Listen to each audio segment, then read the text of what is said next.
put those ghosts back in the shell. It's time to start the episode of Nerdazons.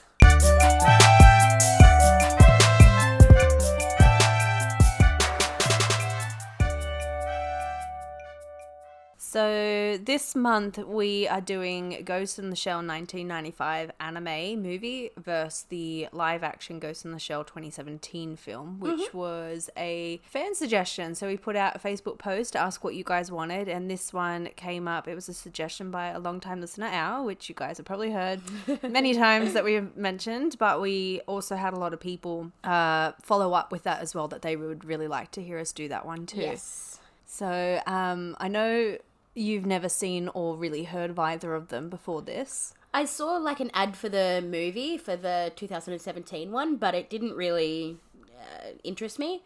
But yeah, all right. So do you want to start with what Al has suggested? Well, so we contacted our listener and asked for some of his suggestions on the film, since it was his idea of the movie.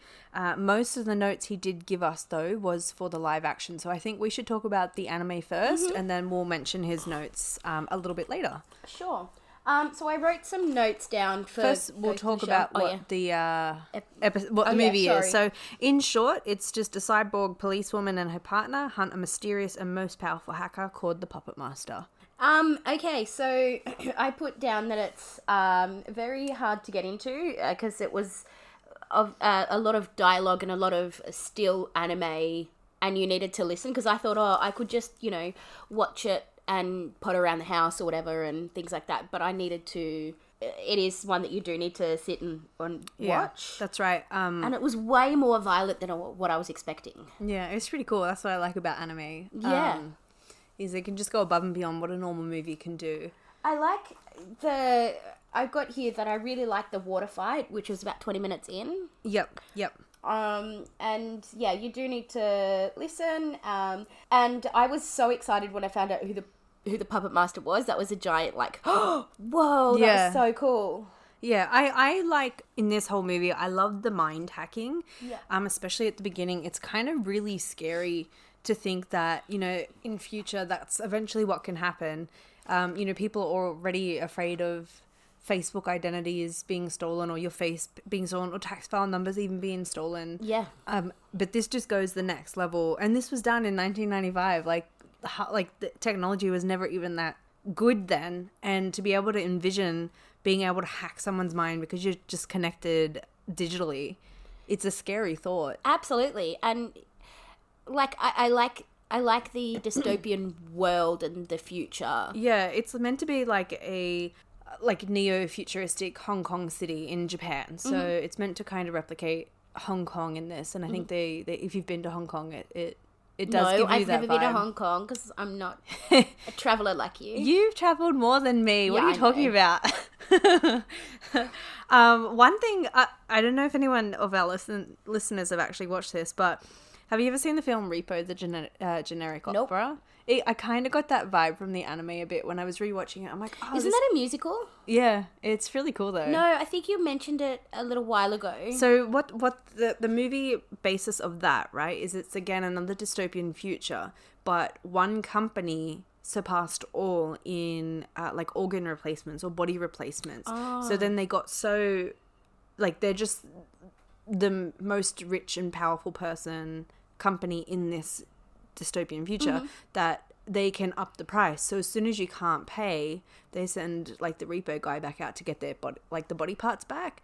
So once you kind of get a piece replaced from you, you're in debt forever. Wow. Yeah, and that's another like freaky thing too. And it's like, oh my gosh, if I have to replace, my arm, there goes the rest of my like fees for living or something, So it kind of is that vibe of like, you just go and replace parts of you as soon as they don't work anymore. Like, that's just humankind. That's what's going to happen. I did struggle with this a little bit, and I did take 2 tries to watch it. But once it was about like 20 minutes in, I actually started to enjoy it. Yeah, like it's very slow to begin. The first time I watched it too, you don't realize some of the terms they throw out there, or the story. I think you don't follow along the story very well until you get maybe 10-15 minutes in, because it starts off with the the American like embassy, and Yeah, they yeah, have a yeah. hacker, and then you're like, oh, okay, I'm not really following this story, and then that doesn't come back into the story until later when they figure it out why he was there. Yeah. So yeah, it does. You definitely have to listen when you watch this movie, but it's worth it. It's so trippy. Yeah, I don't think I'd ever see it again, but I really enjoyed it once I actually got into it. Even the graphics for an anime, I always found like 80s and 90s anime look really good. And then like they kind of went weird. But I really like the graphics in this one, and the soundtrack is it gets you to the core when you listen, even though it's like high-pitched ladies singing weird opera style stuff. It just goes with it. Yeah, it sets the mood for this. Definitely. When I was watching it, I was just like, wow, I never realized how good the soundtrack was. Speaking of soundtracks, my mate got me onto the Game of Thrones soundtrack. Yeah, it's really good. Season 4 is the best. I love it. I haven't stopped listening to that. It's so good. I think what we should also, just to make it a bit easier for people to understand, is the shell is the body that you end up getting. So that's what the Major is. She is just completely a shell, and her ghost is what's left of her, pretty much. And I liked in the beginning of this, it's not until you finish the film do you understand the intro. So it showed you after the first scene, you know, she got shot in that whole shoot up, and then they showed you in the opening credits with that soundtrack, they showed you the body being created, and all you saw was the brain on the screen. Yes. And then that's how you knew that that's all that survived. Is her that's in that body. Yeah. And it was just really cool to watch how the body was made, and then that's all that there is. So that gives you a bit of context around the name if you didn't really get that in the movie. So another thing that kind of was freaky to watch was the truck driver, the garbage truck driver. Yeah. It's freaky that if you could just hack into your mind, you can also manipulate memories and thoughts, and it just seems so innocent when you were watching it until you saw them interrogating him later, and you're just like, oh my god, not even your mind is meant to be something that no one can access. No one can hear your thoughts. No, like that is your piece of sanctuary that no one can have, no matter, even if you wanted to give it to someone, they can't have that. And yet they like the puppet master takes over and or can even control that. Yeah, in this whole world, like it's not even your own piece of sanctuary anymore. Yeah, that was a little bit heartbreaking. It was. I got notes to say on the live action film for that scene, but yeah, that was just other truck driver. If he had just looked at the image when he was trying to talk to him, he could have figured out that something was wrong. Yeah, I know. But he was just, I'm not looking, I don't care, and I do like the fact that the main character is a female, and that, you know, it's good to see like a kick-ass female character. But when I watched it was really awesome, the graphics and things at the end when she had to rip the robot apart. Yeah, when she had to get inside the like the spider bot. Yeah. That was, and then when they're typing and like their fingers just turn that into, was cool, like millions of different fingers. It was pretty cool. Yeah, that was pretty awesome. It's pretty amazing to think how creative the creator was. Yeah. Like I said, because I think even in like 1995 or when he would have created it, like maybe 93, 94, I think you still had the big chunky white computers, and they would have been floppy disks, dial up, like. And to be able to create something so futuristic for his time, it was just so ahead of his time. Absolutely. Yeah, I think the futuristic side of things looked really cool. And didn't you say that they never mentioned that it was in Japan, that it was actually in Tokyo, that it was actually in Hong Kong? Like it's meant to be based off of a futuristic Hong Kong city. And it does, like when you see parts of it, like screenshots or like landscape areas, it does definitely look like Hong Kong. So I think it's kind of very similar to Blade Runner.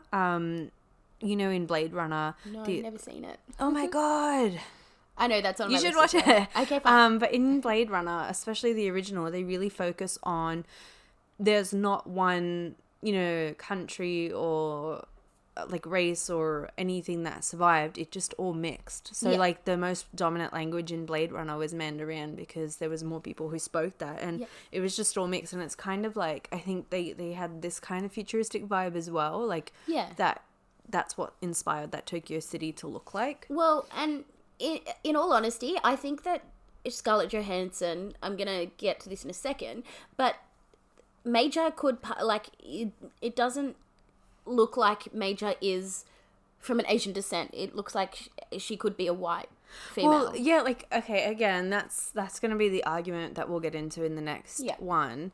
But most of the robots, they're so lifeless. Like, they all have the same features. They all have the blonde hair, the like angled face and jaw, and they just all look the same because they're robots. Yeah. They're just like a shell. It's not a human person, and it's not their human features, you know? Yeah. So, but we'll get into that discussion a bit more when we jump into it, which I think we could probably jump over to the live action film. Before we do though, I'll read out our listener, Al's suggestions that he had on this. Before you do, what do you reckon it got on Rotten Tomatoes? I'm going to say maybe 75%. Really? Yeah, like I want to give it more myself, but I feel like there's a lot of people out there that aren't open to watching it and may not have understood the storyline. So I think that could have 96. Wow, I'm so happy about that. 96%. It is so good. Yeah. And it like for anime, if you're into anime, it's kind of like the anime movie Akira. It pushed anime movies into a whole different direction when this one was released. Yeah, anime's not my thing, and I wish it was, but it's not my thing. Again, before we get into our things, how many movie reels would you give it? Out of 5, I would give it 4.5. An almost perfect movie. Yeah, I liked it. Wow. I think the reason I wouldn't give it the full 5 is because when I first watched it, it did take a bit of concentration for me to get the storyline. But when I rewatched it again, I'm like, nah, this is a good film. I'm going 2.5. Oh my god. Yeah. I knew you wouldn't though. You're not, like you said, you're not an anime person. Well, one, so when I'm not anime, and 2, I can get into movies where there's not like shoot 'em ups and lasers and all that kind of stuff, but this one I just couldn't get into. Yeah. So no, that's 2.5. fair. Yeah, well there you go. Yep. All right. Let us know what you so out of 5 movie reels, what would you rate the 1995 Ghost in the Shell? Yep. Okay, cool. Let's hear what Al has to say. All right, so our longtime listener Al has a few points that he would like to mention, especially mostly about the live action film. So he wanted to say Dr. Ulay doesn't exist in the manga or the anime. So if you didn't watch the movie, Dr. Ulay is the one who kept giving her treatment if her body would break down or check how she was going and things like that. Mm-hmm. So he continues saying the Major doesn't have some emotional Frankenstein-esque relationship with the tortured creator who talks her down from panicking over her identity. Mm-hmm. And she definitely doesn't have a person who gives her the key to her old life so she can reunite with her mum. So yeah, that whole part of the movie didn't really exist. He further goes to say, so this might make a bit more sense for you because I know you didn't finish the film. Spoiler alert. He says, Kuze takes his name from Hideo Kuze of Ghost in the Shell Standalone Complex. So that wasn't what we watched. Mm-hmm. Who's a full cyborg with an unmoving face and is one of the members of the terrorist group Individual 11. But also Kuze's identity stems from the initial Ghost in the Shell manga in the form of the puppeteer. So the bad guy in the movie, the live action, was actually based off of 2 different characters. Oh. So that's why I think the movie can be a bit weird, is because they just pretty much tried to grab bits and pieces of all of it. So you have 2 like movies, then you've got like I think 2 different series. So they've just tried to grab bits and pieces of all of it. So that gives you a bit more context of the bad guy and how why he wasn't like the puppeteer in the movie that we watched. Yeah. The Puppet Master is an experiment gone wrong in Section 6 of Public Security in the movie. Yeah. The artificial intelligence, originally called Project 2501, is created for the Japanese Ministry of Foreign Affairs to secretly manipulate politics and the intelligence world. Eventually, Project 2501 becomes sentient and goes completely rogue, invading cyberbrains and creating chaos wherever he goes. So you had that's the other type of personality that they've included into the movie. Yeah. He did also want to mention that he loves that you saw how Bato got his eyes, which you don't see in the anime or manga adaptations. Yeah, that was pretty cool. That when I watched it, I got so frustrated thinking, why isn't his eyes there? And then later they showed you and I'm like, okay, this isn't so bad. I got angry at the TV for nothing. So furthermore, Al wants to say the main difference though is the Major and her MO. Her driving force in the original is her future and what she's going to do. In the Hollywood one, it's what's her past that drives her. It was more mysterious and just as her humanity and questions of implied than told. Which is why the Hollywood one got most of its scrutiny, to be honest. The original was more mystery and showed rather than the Hollywood one that told you what it was. Her past was straight out told and her thoughts on it too, but in the original it was all implied and showed. Hollywood spells it out and dumbs it down stupidly. Still not a bad movie though. So I have to agree with that point. When I first watched it, one of the first points I wrote down when I started the live action film, because I hadn't seen it, is they made it so simple to follow, which is what I liked about the anime, is it is an intricate thing that you have to pay attention and listen to, but they really did spell it out in the live action film. Yeah, and he just wanted to finalize saying the live action is more based on the action-packed series rather than the mysterious think piece movie of the original. There's some really, really great points, Al. I really enjoyed reading those. Pretty much I agree with a lot of things that he was saying. It's not a bad film for a live action. As far as live action animes have gone, like Avatar, The Last Airbender and Dragon Ball Z. So it wasn't too bad. Can I just say, my first note for the movie, I haven't had to struggle this much since year 6 cross country. Oh my God. This movie, I still haven't finished it. It's taken me 6 goes. I just really, I wasn't a giant fan of this. Yeah, I think it wasn't your element. It takes literally 40 minutes for anything to get good. Scarlett Johansson's, I'm not a massive fan of her to begin with. So another point, when I was speaking with our listener Al, he mentioned the live action film. As much as people were really annoyed at the whitewashing, he said it would never have been made. The creators tried to make it with Japanese actresses, but it never got the go ahead. And as soon as they cast a bigger name, they got the red light to go ahead and make the film. So unfortunately, the film would never have been made if they didn't have her in it. But also, back to what I was saying at the beginning, Major could pass as white. You know what I mean? Like, Major's not of an Asian descent. She's just a robot anyway. Yeah, and even the creators come out and said, I think he made a quote saying, I never said she was Japanese. Yeah. So I think the thing is I think because people think that the origins of it came from Japan, it should be Japanese. Yeah. I don't mind either way, to be honest. I just like the story and I want to see the story and see it come into fruition into a live action film. It wasn't bad. It wasn't the best. Well, I couldn't have any sympathy for the characters. I really didn't care about the characters. To me, the acting was just bland. Yeah. Very just, I don't know. I feel like they didn't watch the original storyline to figure out what their characters were. In the first one, there was music that was beautiful and that put it... Actually, I made a note on that. Yeah. They played the original soundtrack, but they, muted it. It was so quiet, just playing in the background. I did at one point, and I yelled at my screen. I'm like, what the fudge? It's the actual soundtrack. They didn't manipulate it or anything. They just made it so quiet you could barely hear it. And I'm like, but that's what made the anime, was the soundtrack, and you just muted it. Yeah, because that made everything. And I have to say that it took me a little while to realize that Bato was Euron Greyjoy from Game of Thrones. Yeah, my partner had to point that out to me. And that Kuzay. I really like him. It's Michael Pitt. He's from Boardwalk Empire.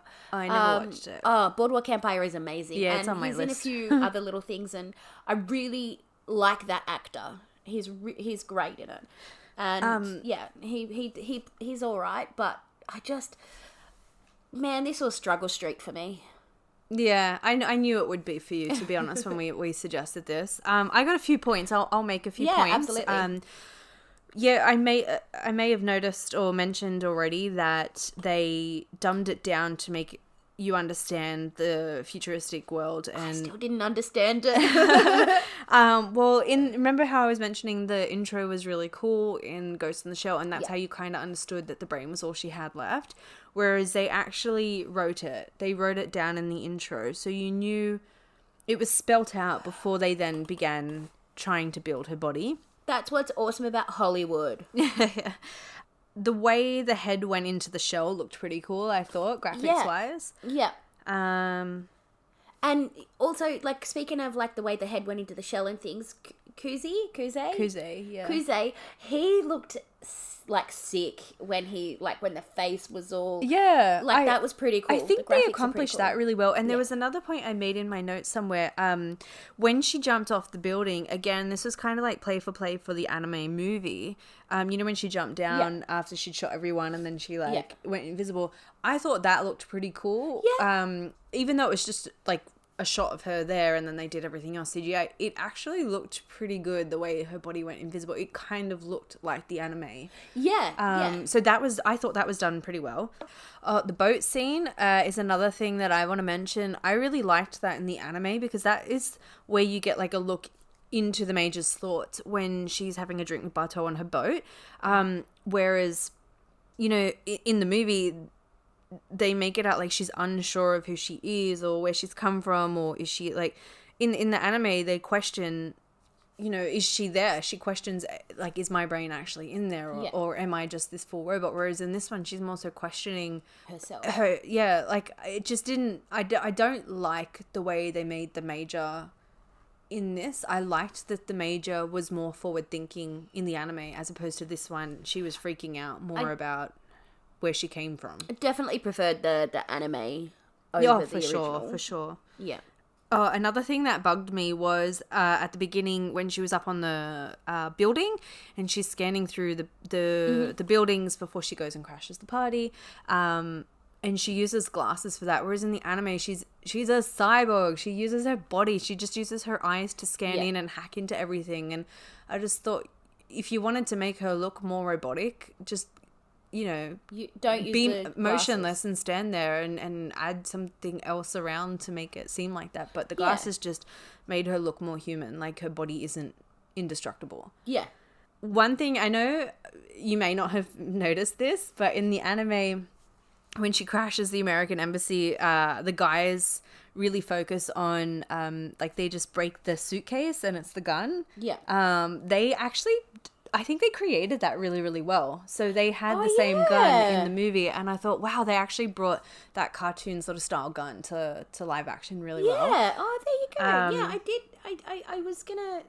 I did have something about like sick guns. Yeah, they did that. They did bring that across really, really well. I liked the geishas. They looked really cool. I think they were kind of based off the second, again, because they took bits and pieces of things. I think they were partially based off the second anime movie. Not too sure. I haven't actually watched the series, so I can't tell you if it was in the series or not. But they looked cool. And then they moved like spiders and stuff, and I thought, okay, these robots look awesome. They were too creepy for me. I was just like, they actually made mind hacking look. So in the live action film, when someone's mind was being hacked, she was just laying there, and they had all the cords there to try and figure it out. They made the mind hacking look so much more painful in this. Remember? And they just the geishas just went on the guy's head, and I just thought, oh my god, I wouldn't want to be mind hacked in the live action film. No, thank you. Let it be peaceful in the other film. I wouldn't like to be mind hacked in general. Yeah, no, that's true.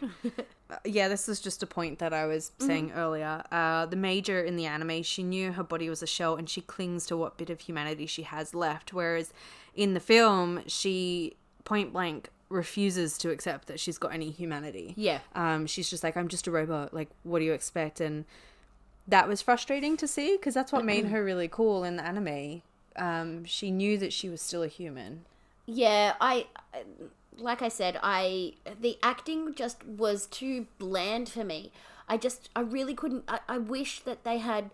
I know that she's a ghost and I know that she's a robot and things, but don't be just so bland with your acting. I couldn't handle it. Yeah, they didn't get like robotic very well. They didn't do they just got. I'm bored. That's what she looks like. She looks like she's bored, and that all of the scientists in there look bored. Yeah.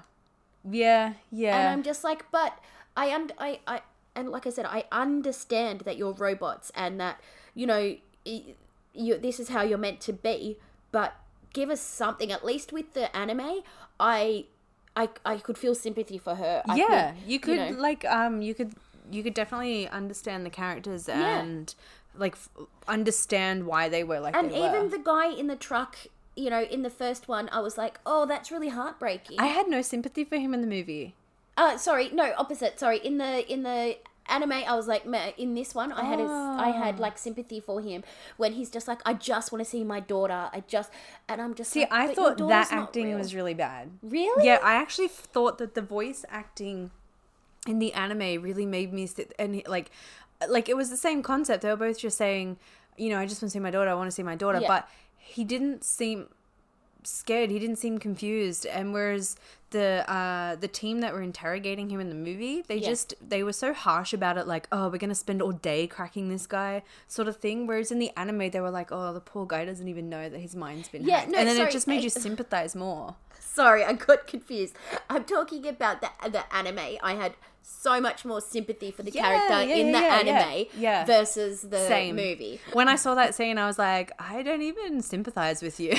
And then he died, and I'm just like, cool story, bro. Yeah. Like, whatever. Yeah. I that was a very underplayed scene. That was in my list. Which, that scene could have been so much better and could have made me want to watch the movie some more. Yeah. Yeah, I got one last little point sure. I wanted to say. I wrote in my notes. This is something I pay attention to every action film that has a girl in it.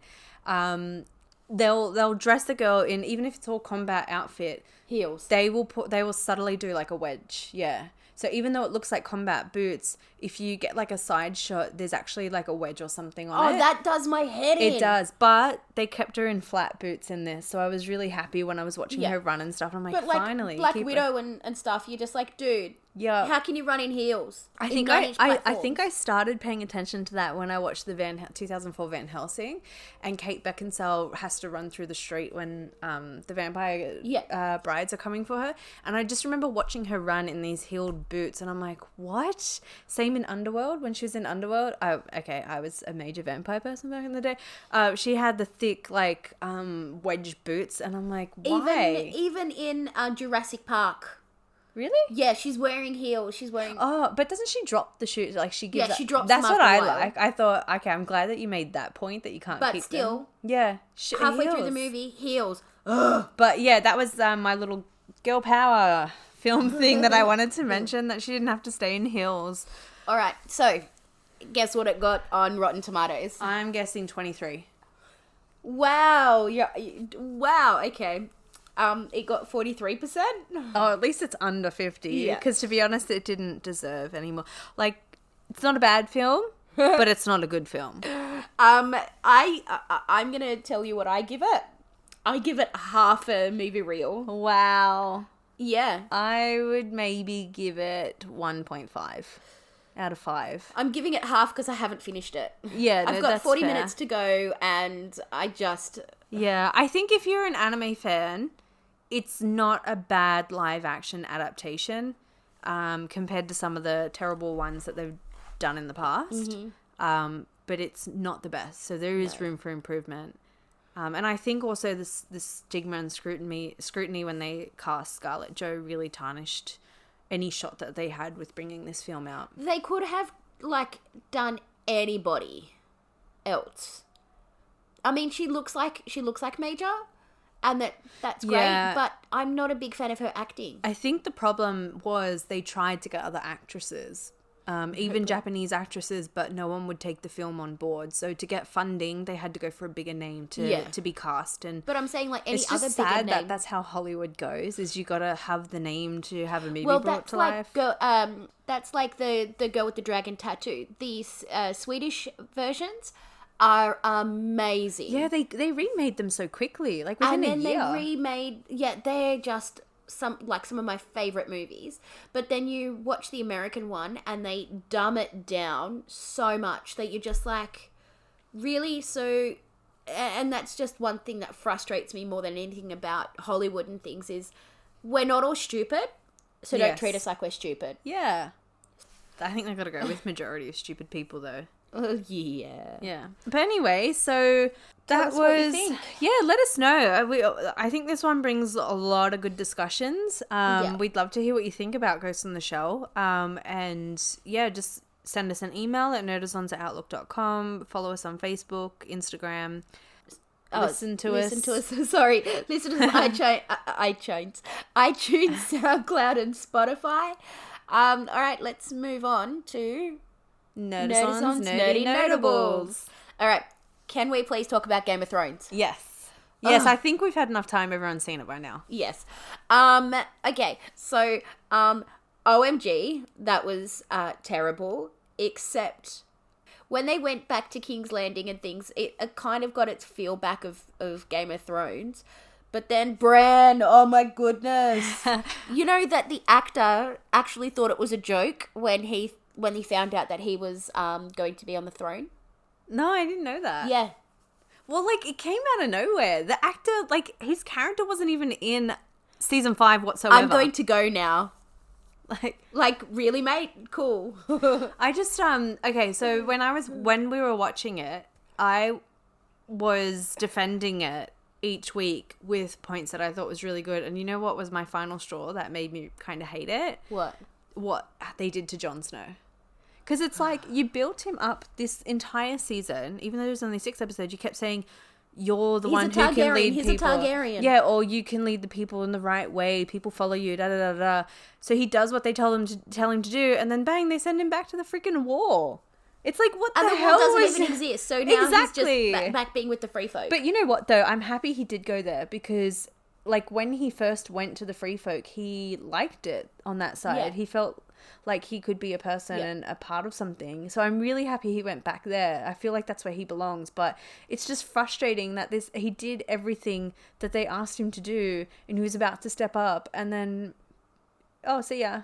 Go back to the wall. I like the fact, okay, one good thing is the fact that the Starks have won, and that the Lannisters are helping the Starks. You know, I like that. Well, one Lannister. Well, that's what it's is helping. And oh my goodness, Jamie and Cersei. I was so annoyed. I was so annoyed. She deserved to have the most brutal death, and it never happened. Yes. I was so angry when I saw that. I was hoping that Jamie would get her she would die just as he came in, or not that they should be together. That just And then when Tyrion pulled the bricks off her face, and I'm like, you should be crushed. There should be nothing left of your body. The whole roof came down on you. And then there was just one brick on her face. And if they moved 10 meters to the right, they would have been fine. Yeah, I know. It's I was so annoyed. Like, after everything she did, and that's what I think made Game of Thrones really, really popular with people, is they loved watching the gruesome deaths. But also And they that weren't never afraid to let happened. people die. And I hated that it was a bloody happy ending. After all, when you think about it, everybody got what they wanted. Yeah, So, I think though, when you think about it, like, the Stark line will never continue. Like, because like Bran, he can't do it. I love those memes. Yeah. I've seen a meme, and it's, I'm sorry, it's Sansa, and it says nobody, and then it just says a big sign, Bran's dick doesn't work. Yeah, it was a meme that I saw too, and it said Sansa sworn off guys, Arya, nobody, and then it said Jon forbidden to use it, and then Bran doesn't work, and I'm like, yep, the Starks are dead. their line is going to end. But and even George R. Martin is quite cranky at how it ends. Well, he actually said that the ending's very different, and I reckon the books are done. Like, I'm pretty sure Sir Barristan said it. I think it was Sir Barristan said in an interview a while ago saying that the books were completed. He was just waiting for the series to finish, and then he had to go like back on his word because apparently he wasn't allowed to say that.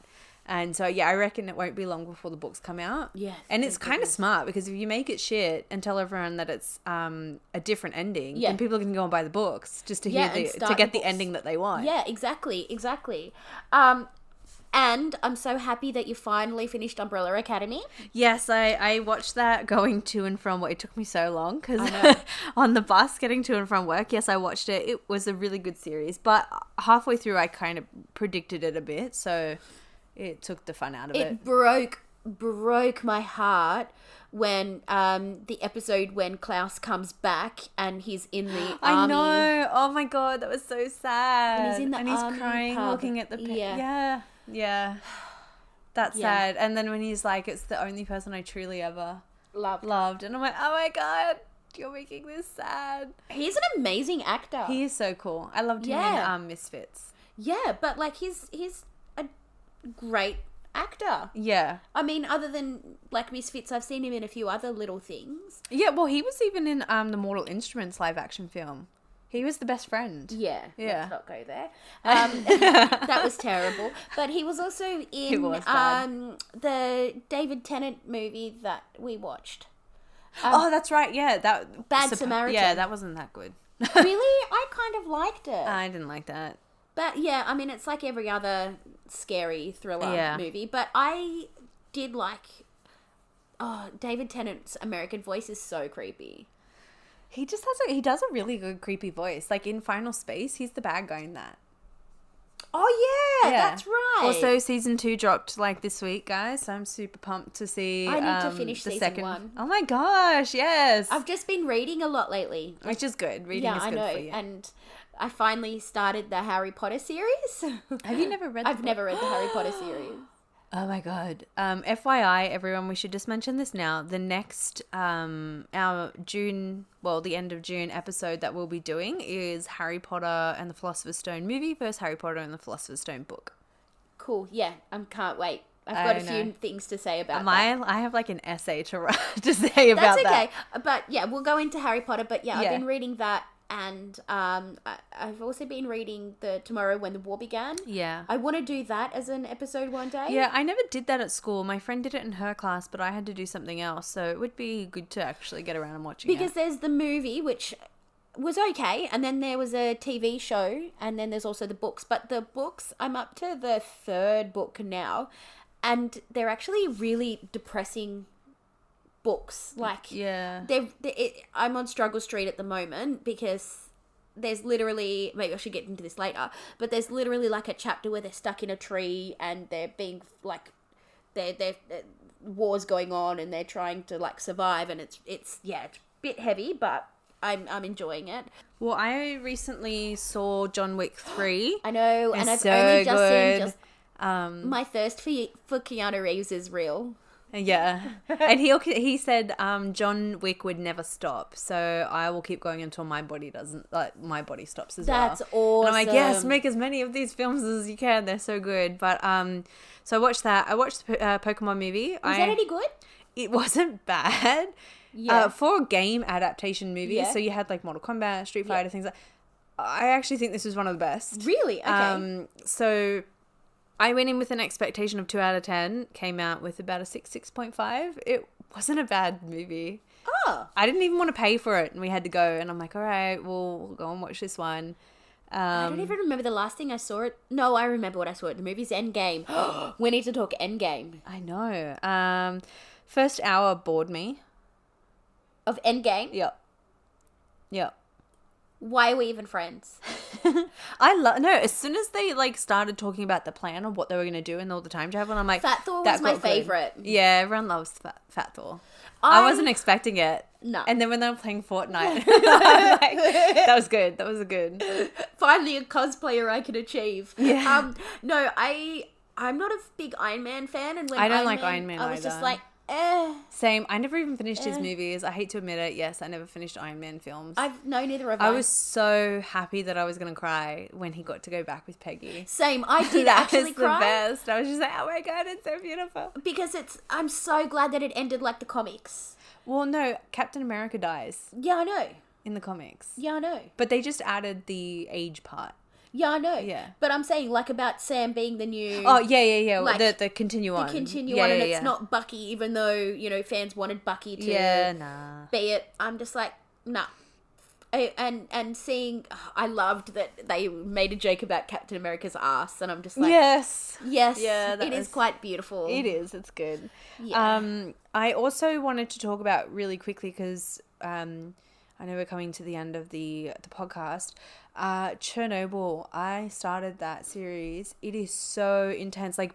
Believe what you're reading where it says it's surpassing Game of Thrones. That is such a intense and scary series. And what makes it scary, even though there's no monsters or anything, it's scary because it happened. And to see them kind of bring it to life of what they had to go through just to contain it, it just... Oh my God. Just watch it. Please watch it. And I think I'm going to start that tonight. Yeah. And when you watch it, let me know. Like, even I started with the second episode because my partner, he had already watched the first one. So I jumped in on the second one. Then we went back and watched the first one together. And the ending of the second one was so intense. Like, I could feel my heart pounding the way it ended. And then I just watched the fourth one and it's just, man, it's hard to watch. So watch it. It's good. And then I'm also watching What We Do in the Shadows. That's so good. It's on my list. I just need to study for a bit and then I'll start it. I don't want to spoil anything. It's just the funniest. And if people that are listening have watched it, the episode with the Vampire Council is one of the funniest. And then the next episode after that is two of the funniest episodes I've ever seen in my life. I had literal tears down my face while I was watching it. If I can get some study done tonight, I think I'll start it. And I'm sorry, one other thing. I just found out that Foxtel had a HBO special of My Dad Wrote a Porno. Have you listened to that you podcast? told me to, yeah. That also, I've just, like, inside jokes with me and my other friends, and we just sit there and we just cackle ourselves laughing. So they're two of my recommendations that I think you should watch. We have got a lot of recommendations for this little Nerdazons Nerdy Notables. But we really do need to wrap it up. Okay. So remember, next episode is the first Harry Potter book and movie of the installment, The Philosopher's Stone. So watch the movie. Not the Sorcerer's Stone. That's only in America. I know. We shall not call it that. I know. It used to bug me even as a kid. So please watch the movie, or read the book, or do both. Stephen Fry does the audio for that book. Oh my God, no way, that would be a good audio. I love his voice. Okay, yes. Stop. Pause. Let's wait for the next podcast. episode. Stop the podcast. So please watch it and join us along with the next one. And if you have any movies or anything you'd like to suggest us, email us at Amazon, nerdazons@outlook.com. Follow us on Facebook, Instagram, listen to us on SoundCloud, Spotify, iTunes. All right, cool. All right, we'll see you in the next one. Bye. Bye.